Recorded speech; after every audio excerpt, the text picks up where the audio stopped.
राज कुंद्रा की पहली पत्नी कविता ने शिल्पा शेट्टी पर उनका घर तोड़ने का गंभीर आरोप लगाया था। कविता ने कहा था कि शिल्पा ने उनका पति छीन लिया। राज कुंद्रा और कविता की जिंदगी खुशहाल तरीके से कट ही रही थी कि उसमें शिल्पा शेट्टी की एंट्री हो गई।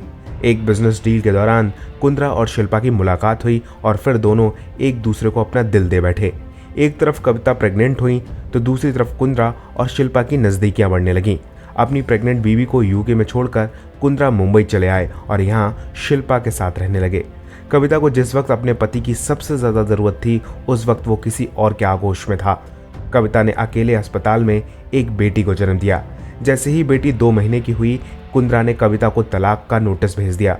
ये देखकर कविता सदमे में आ गई। कविता ने अपना घर बचाने की तमाम कोशिशें की लेकिन कुछ नहीं हो पाया।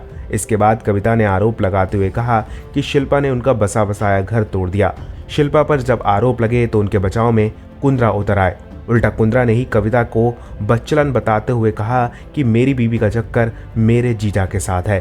कुंद्रा ने इसके बाद कभी कविता और अपनी बेटी की तरफ मुड़कर नहीं देखा। शिल्पा ने भी इन सब बातों पर ध्यान नहीं दिया और साल 2000 में कुंद्रा और शिल्पा ने शादी कर ली। कविता भी एक रईस परिवार की बेटी थी, इसलिए वो अपनी बेटी को लेकर अपने पिता के पास चली गई। तब से कुंद्रा और कविता का कोई रिश्ता नहीं है। फिलहाल इस खबर पर आपकी क्या राय, हमें कमेंट में बताइए और ज़्यादा ऐसी अपडेट्स के लिए हमारे चैनल को सब्सक्राइब कीजिए।